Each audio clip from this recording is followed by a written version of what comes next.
You're welcome back. If you're just joining us, this is Tech Up and I am Mercy Frank. Before we went on the break, I told you about the focus of today, which is about the digital switchover happening in Nigeria. Right now, we'll be going into the expert opinion segment. We'll be hearing from people who are walking the talk. Do you want to know more?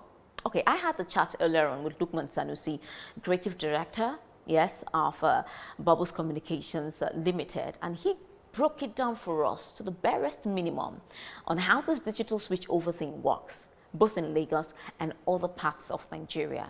I've been having so much questions. Mercy, I don't understand this digital switchover thingy. How does it work? Well, let Lookman Sanusi tell us. Digital switchover. I'm just going to explain it to the ordinary man on the streets, to the layman. If you remember, well, it's still going on.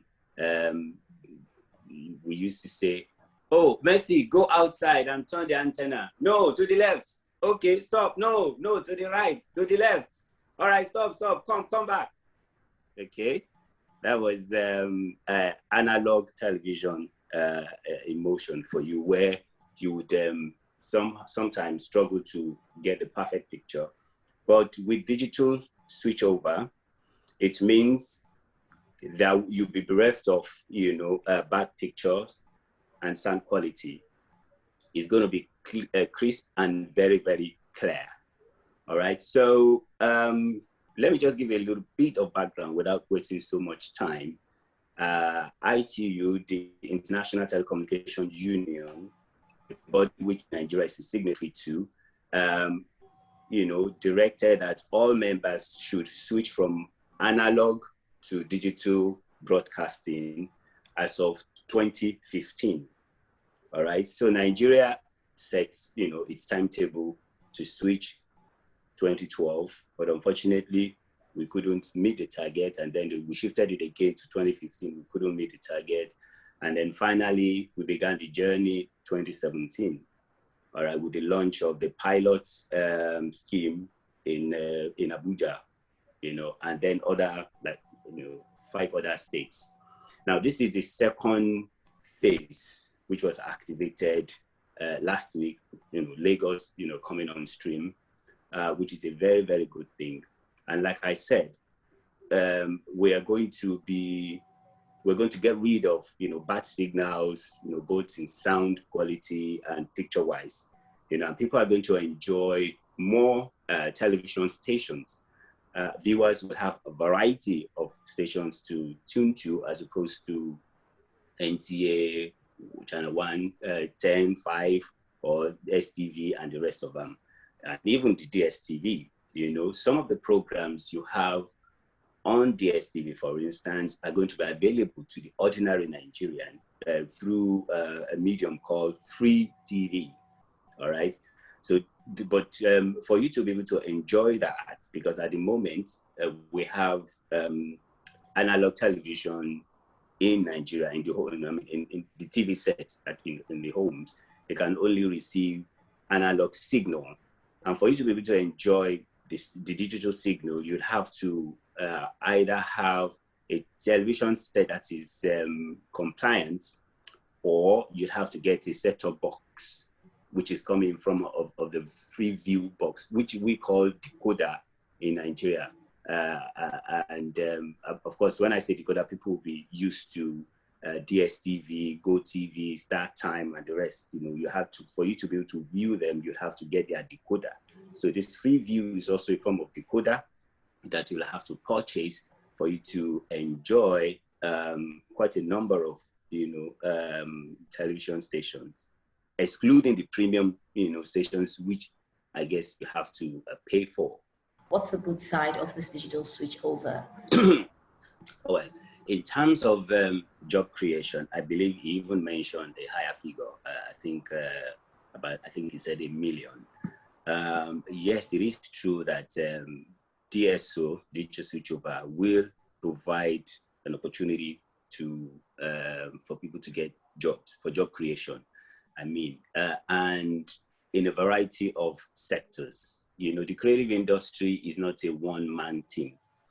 The creative industry especially in broadcasting, would have the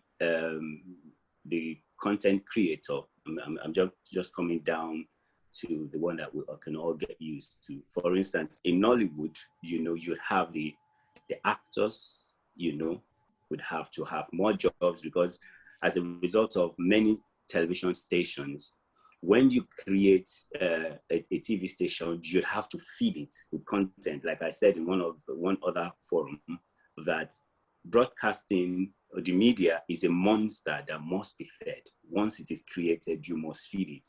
And its food is content, different TV programs. So in terms of television programs, it will employ a lot of people, producers, more people will come on stream to produce, actors, more people have to come together to act, as well as electronic providers. For instance, the set-top box that we were talking about, they are conversing that it has to be produced in the country. The technology has to be transferred, and once we can produce a set-top box in the country, this will employ people who would have to have the skill, who would have to be involved in the industry. And the minister mentioned that we have over 24 million television homes, and of course, if you multiply that by 5 or more, you know what that means. So for instance, Lagos, they talk about we have over 20 million people in Lagos. And then we're talking about over 1 million TV sets in the homes. Therefore, we require set-top box of 1 million, okay? And if that set-top box is going to be produced in Nigeria, and for you to produce one set-top box, you probably need maybe more than 10 people to work on it.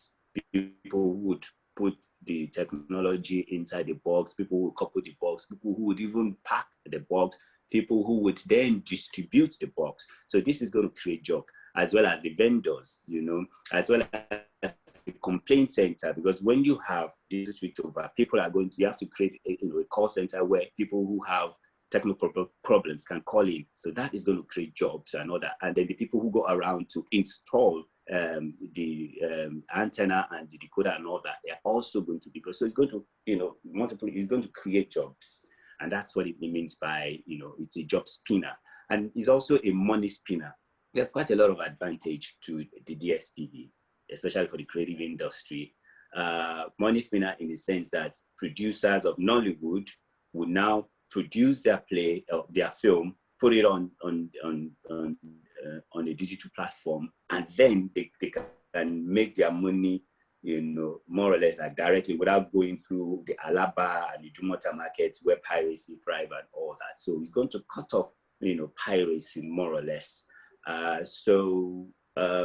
This is one of the advantages. And then, of course, for the viewers, this is also, you can sit in your house and then, order premium film, for instance, without going out because of insecurity. For instance, you can have a family, get together and stream, a lovely film, Nollywood film, and enjoy. So there's quite a lot of benefit as a sort of idea. So in terms of job creation, in terms of, other stuff.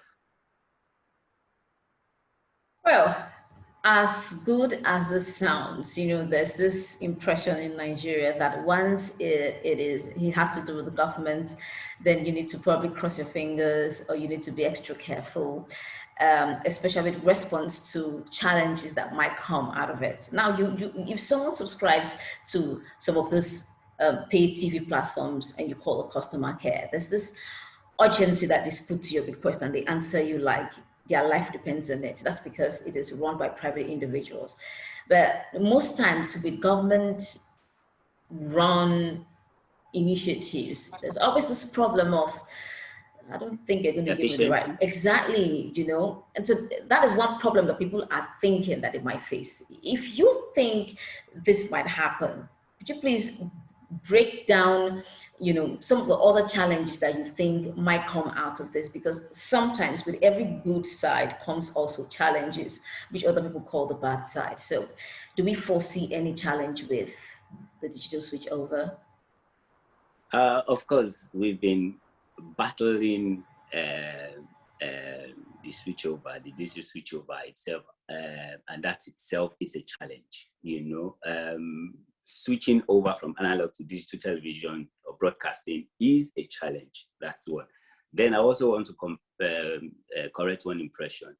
The DSO, when it eventually, when we eventually, switch off analog, the digital analog switch off, and then we're on the digital platform. Everyone is on the digital platform. It's not going to be government driven, all right? So it's going to be more or less like, private driven, because it's business, as much as government, also, is participating through the public television. NTA, for instance, is is one of the signal distributor, as well as Pinnacle, who is the second signal distributor, is a private company, right? Now, because it's a privately run business, definitely you have to be more efficient, because if you don't create good content, for instance, for your platform, people are not going to be on that platform, right? Now, if you are not efficient in terms of, giving them the services they want, don't forget that we still have the pay TV there, as much as, they are, said to be ripping off some part of Nigerians. People would find other means, to entertain themselves. So the complaints you're talking about being government run, it's not going to be government run. It's going to be, we have 2 signal distributors, and then the others are content aggregators. If you want me to subscribe, for instance, now, one thing with the DSO or with the free view is that when you purchase a box, I don't know how much that comes to now, I can't give a figure, but it's meant to be affordable for the ordinary Nigerian. And then you pay an access fee, just one-off access every year, yearly access fee, which is about 1,500. And then you'd have the opportunity to see the different channels you want, except you want to get on, maybe you want to watch a premium channel, maybe football or movies, and then that's when you pay for that. So let's talk about a bit about the rural area. Yeah, in any country where they switch over from analog to digital broadcasting, they have to ensure that they cover at least, 80 to 90% before they can switch, switch off analog. All right, analog switch over.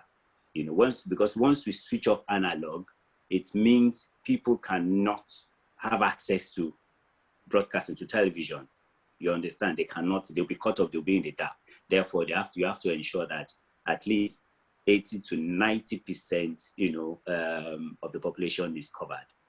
Now, the challenge is because of the terrain in Nigeria, and it's not only peculiar to Nigeria, because of the technology that is involved, because they also involve transfer of technology.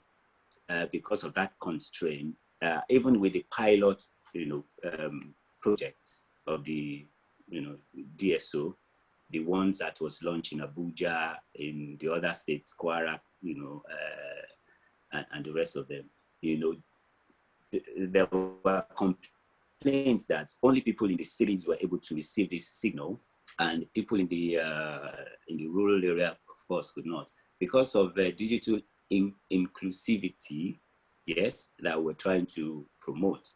We have to ensure that everywhere is covered. And now, the only way to achieve this, and which some other people have canvassed, is that the DTH, the direct to home, broadcasting would also cover part of of this. For instance, your DSTV and the rest of it, because theirs is satellite based. All right, once you install the satellite dish, and then you can receive the signal. that would also complement what we have, because with the infrastructure we have in the country, I am not sure that we can cover 100%, or we can cover the people in the rural area as at now. So we'd have to augment that with, with the direct to home broadcasting. So it's still a challenge. Remember, we're talking about financial inclusion, which means people in the rural area to also have that, and this would also come by way of data, which is not being deployed at the moment in the rural areas. So eventually we will get there once the whole country is switched over to digital broadcasting. What is left, the freed up spectrum will be sold to the telecom industry, and this would also facilitate the data we're talking about, so that everybody is included, including people in the rural area. So we would have that challenge, and it's a phase. Nobody completes DSO at when they said, even here in England, because I remember before 2012, we were using the antenna and all of that. And after 2012, when we had the free box, free view and all of that, there was still a bit of complaints. So there would be a complaint, and eventually we would reach everyone, because governments cannot afford to leave out people in the rural area. How, they need to bring governance close to the people. And so this would be the target of government as well. So eventually we will get it, but we would continue to have this challenge until we're able to resolve it. Thank you so much for breaking the subject matter down to help us understand it better, because most people just have jargon and jargon and jargon. Digital switch over, DSO was everywhere, but not everybody understood nitty-gritty what exactly it is about. It is for the good of Nigeria, and Nigeria has the goal to at least become a digital economy by 2030. So this is, one step in the right direction to helping us get there. But the only thing that we would ask for, as a people always ask for, is for communication between the government and the people, for them to really understand what this is about, so they can also key in to the agenda. Thank you so much for your time with Tech Hub, and thank you for breaking this down to our understanding, really. It's a pleasure to be on your show.